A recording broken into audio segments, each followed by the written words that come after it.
We got a chance to see a lot of people today talking that talk. You got a recovery story. What's important is that you find the venue, the means, and the method to become all you can be. To get yourself out there, to live your recovery out loud. Right?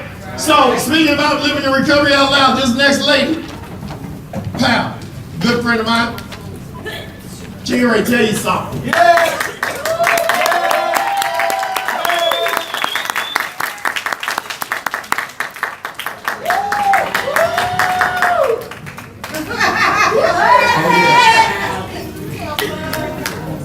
We love you, Evelyn.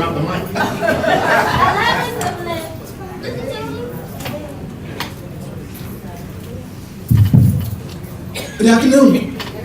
Hey. My name is Evelyn and I'm in long-term recovery. Yes.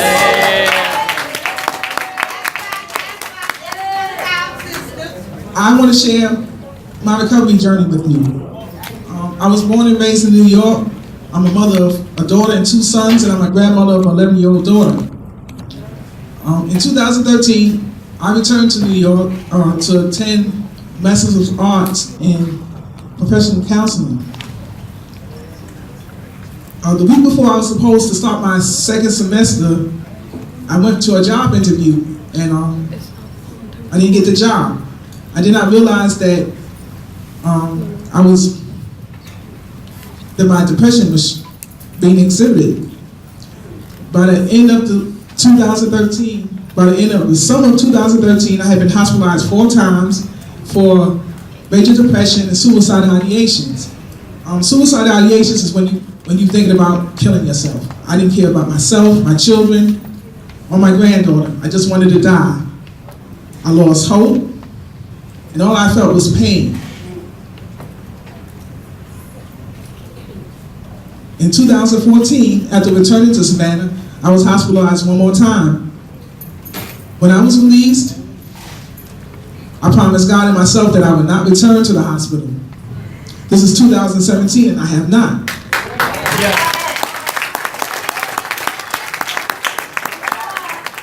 In 2015, I walked into Channel Pier after much coaxing from my counselor. Didn't want to go. I didn't understand what he saw in me. But anyway, I walked into Channel Pier and I met the most amazing people. These people loved me until I was able to love myself. One of my recovery sisters, this became my recovery family, because I used to isolate. I didn't communicate with my family, and I just stayed to myself. So once I walked into Channel Pier, my isolation left. My recovery family. I had a sister who would drag me out of a wallowing hole. And if you don't know what that is when you go to your friends are self-pity, I can't, I don't love myself, I'm not capable. Well, I had a sister that would pull me out of that. I had another recovery sister that told me, stop holding myself hostage because I was hurting myself and the people around me. Holding myself hostage, really? Yes, I was. I was getting all these recovery tools, but I wasn't putting them to my heart. And recovery is in your heart and in your mind.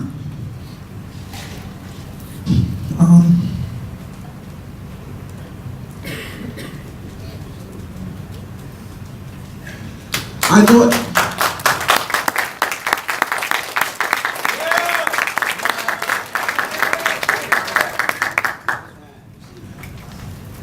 so the title of my presentation was Pursuing Higher Education and Recovery. When I learned that it's more than just getting a degree, you have to have sincere and critical acceptance of yourself and others. You have to love yourself and believe in God, because God is the one that brings you through.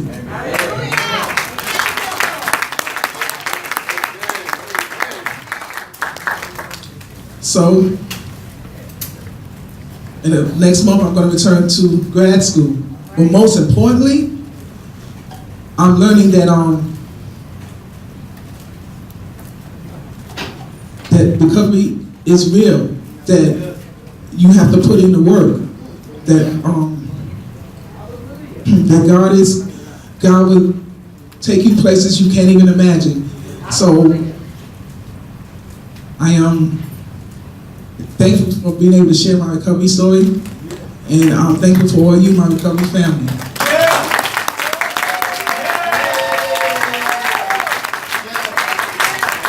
Yes. Man. You know, don't let that chicken and them baskets take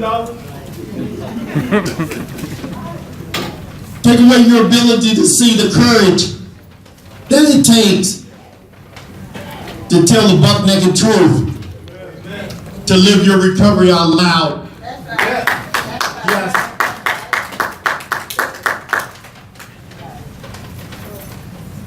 Like Evelyn was saying, one of the things that's living and breathing in our programs is the attempt to connect people to a greater degree with their destiny than with their past. Amen.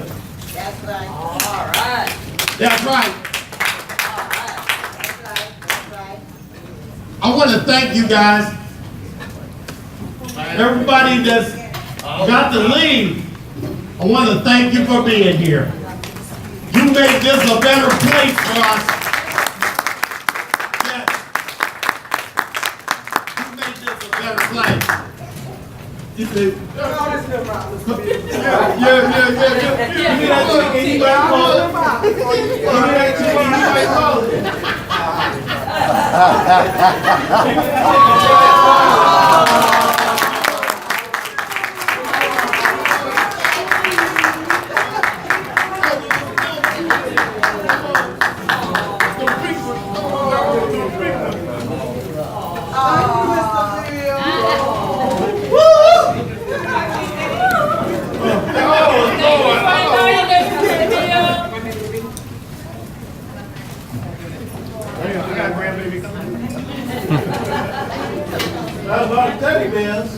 thank you, y'all.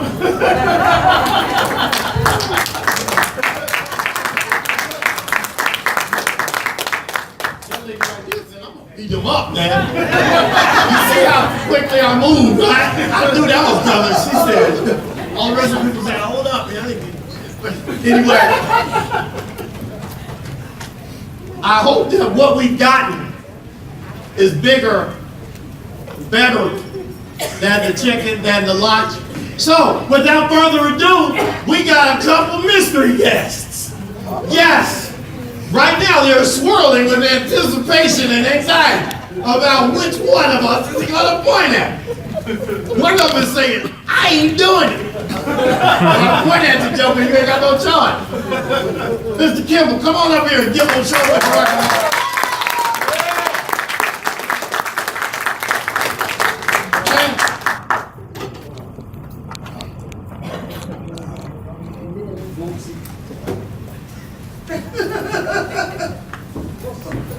How y'all doing?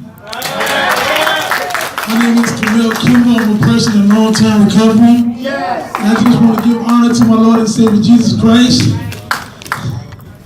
My recovery story is based on tragedy and overcoming obstacles. My recovery started at the age of 14 when I lost a dear cousin of mine after a drive-by shooting near Beach High School. And I went into a deep depression. At that age, I didn't know what depression was, but I knew something was wrong. I would isolate myself from peers, loved ones, family, and be in my room in the pitch black dark, and just pretty much was like a mute TV. I wouldn't talk, I wouldn't move, I was just there. I've learned over the years to trust God and to maintain in my recovery. During my depression, I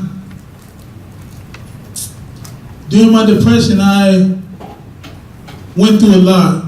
There was a time in my depression where I hooked up with a cousin of mine and his friend, and I was first introduced to marijuana for the first time at the age of 14. I was vulnerable at that stage of my life, and at that point, I felt like my cousin should have been more responsible, being that he was a lot older than I was at the time. But I realized at the same time, I had to make a decision for myself. So I decided to smoke marijuana with them, and at that time, that triggered my depression. It made my symptoms worse.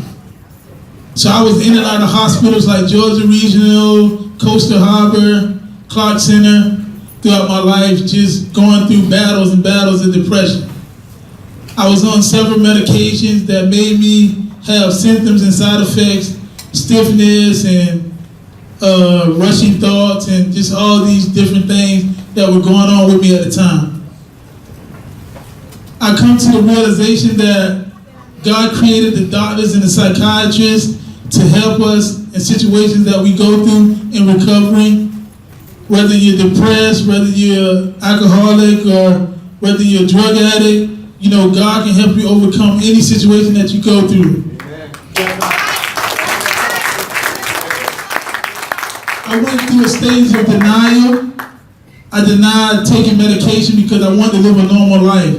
I felt like if I take medication, I can't live a normal life, But as I got older and wiser, I realized that the doctors were there to help me cope with everyday life. So I began to take my medication. I began to work and, find work in the society and begin to communicate with people, begin to come out of that shell. I call it a cloud of darkness. It was like a heavy cloud over my life at that time. And I received counseling, I received therapy, and I participated in different programs like American Work, and now I'm participating in Gateway with Bill Carruthers and many others who support me there. So I'm in the process of receiving my CPS, and I like to say, if God did it for me, I'm able to overcome it. You can overcome it as well. Thank you for hearing my story.